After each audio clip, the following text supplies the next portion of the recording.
Cordiales saludos a usted que me ve o me escucha. Muchas gracias por haber pulsado en el canal Desde mi punto de vista. Soy Constantino de Miguel, periodista internacional durante muchos lustros y ahora libertario, comentarista de la actualidad internacional.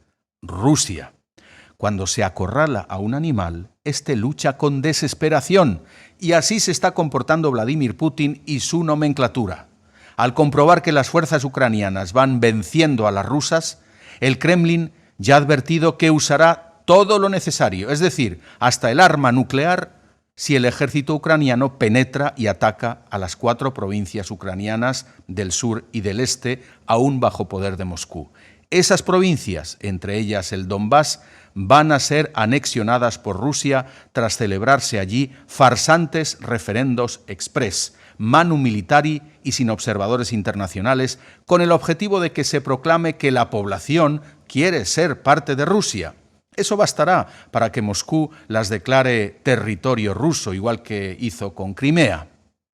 Rabioso, resentido y taimado como si fuera el emperador Palpatine en la Guerra de las Galaxias, el imperio de Vladimir Putin contraataca. Palpatine contraataca. El problema es que Palpatine no tiene un ejército de clones, pero sí una cantera de millones de muchachos, la mayoría muertos de miedo, quienes, les guste o no, tendrán que acudir a reforzar el frente ucraniano. Así que el Kremlin, mediante ley marcial, ha llamado a filas a más de 300.000 hombres, aunque otras fuentes indican que, de ser necesario, la leva puede llegar al 1.000.000. Da igual si el reservista tiene a su cargo a unos hijos o a una madre, da igual si la mayoría no ha empuñado un arma en su vida y tendrá que seguir una instrucción acelerada y por lo tanto insuficiente antes de partir al frente. Obviamente las familias salen a protestar a las calles, no quieren que sus jóvenes sean carne de cañón. Las manifestaciones son multitudinarias, a pesar de los intentos del gobierno por prohibirlas y reprimirlas, encarcelando ya a más de 1.000 manifestantes en los últimos días. La propaganda bélica para que los ciudadanos se impliquen en salvar a la madre Rusia amenazada por Occidente no está surtiendo efecto. Muy pocos creen ese mantra, pero las órdenes de Moscú son inequívocas. Ley marcial de reclutamiento forzoso o pena de hasta 15 años de cárcel.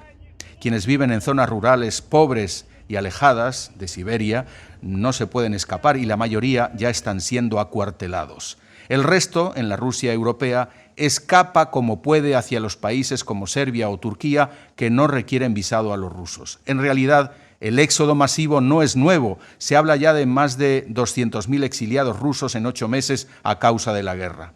Ahí ven los vuelos que despegaron de San Petersburgo y Moscú en los últimos días. Casi no quedan billetes disponibles y los que hay valen más de $2.000 solo ida. En otros casos los rusos también recurrieron a huir a través de Finlandia, que todavía no impone visado. Será cuestión de poco tiempo antes de que cierren las fronteras y se adopten más medidas que eviten deserciones y protestas. Así y todo, muchos jóvenes preferirán la cárcel antes que ir al matadero. Putin quería una operación de castigo contra el presidente de Ucrania, Zelensky, para deponer a ese gobernante europeísta, atlantista, y colocar en su lugar a un gobierno prorruso títere. Pero salieron mal las cosas. Putin tomó malas decisiones para su ejército. Sus asesores, ministros y militares, al otro extremo de esa gran mesa, le decían lo que el mandatario quería oír, so pena de sufrir reprimendas o purgas. El resultado es que no hubo un paseo militar a Kiev. Más bien se produjo una caótica invasión del territorio ucraniano que fue repelida en pocos meses, provocando la desbandada de militares indisciplinados y a veces desalmados que han cometido presuntamente todo tipo de crímenes y abusos contra la población local. Tropas con la moral y la disciplina en niveles muy bajos, mal habitualladas con comida caducada y pésimamente armadas a la usanza de las guerras convencionales del siglo XX. Así que, ¿qué podía salir mal? Algunos vaticinan que si Afganistán fue el principio del fin de la URSS, Ucrania puede ser el inicio del fin del régimen de Putin. Veremos. Los rusos saben que Rusia se ha empantanado en una guerra para la que no está preparada.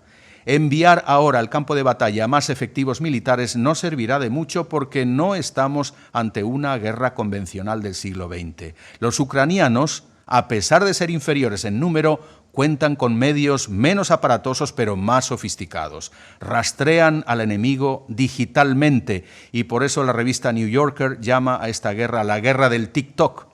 Los drones y la inteligencia occidental se encargan de ayudarles, escogiendo los blancos rusos con precisión quirúrgica. Frente a esa sofisticada guerrilla, tenemos a un obsoleto ejército ruso cuyos tanques ya no sirven, porque el embargo les ha privado de microchips vitales para su funcionamiento. Y lo mismo sucede con los misiles, las smart bombs, que no son tan smart, son incapaces de dar en el blanco sin semiconductores.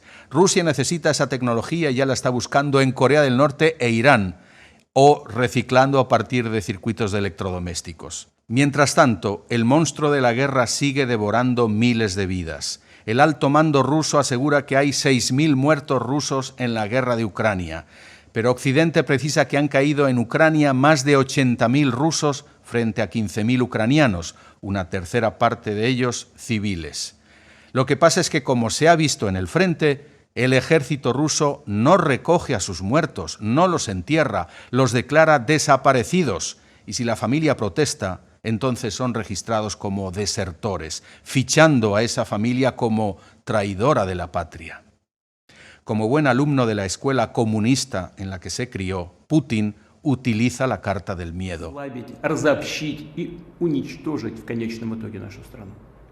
Они уже прямо говорят о том, что в 1991 году смогли расколоть Советский Союз, а сейчас пришло время и самой России. Что она должна распасться на множество смертельно враждующих между собой регионов и областей. И такие планы они вынашивают давно. Они поощряли банды международных террористов на Кавказе, продвигали наступательную инфраструктуру НАТО вплотную к нашим границам.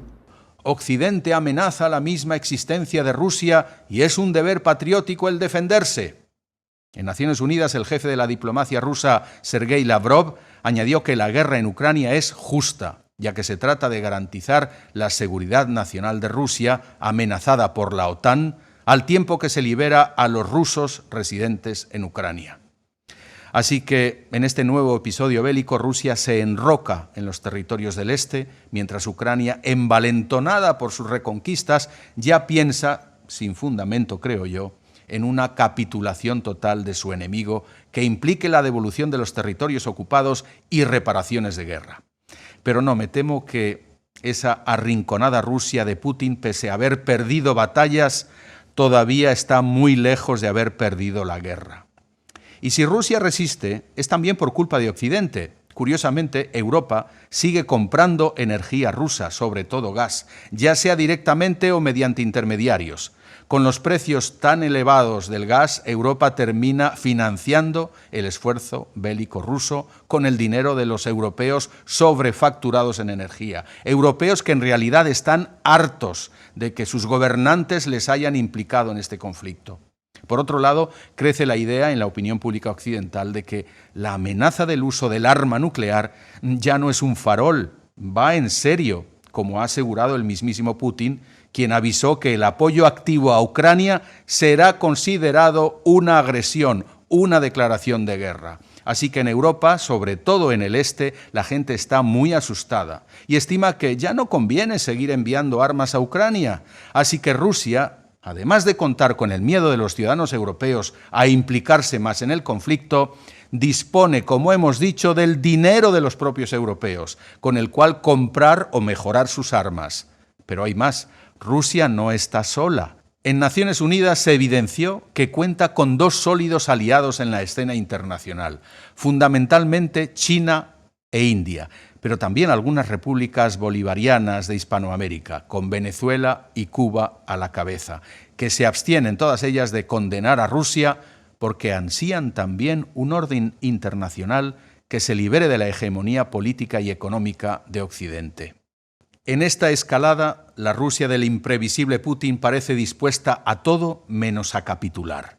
Gracias al dinero, la propaganda y los conscriptos, ha comprado tiempo. Y con ese histórico aliado de Rusia que es el invierno, será capaz de resistir mucho más en Ucrania de lo que se cree en Occidente. Así que tenemos guerra para largo. Si estas reflexiones le han parecido interesantes, denme un like o escríbame un comentario aquí abajo. Estos análisis suponen un esfuerzo personal que veo sinceramente recompensado si además de todo eso se suscriben y pinchan en la campanita para recordarles cuando subo nuevo contenido. Muchas gracias, amigos.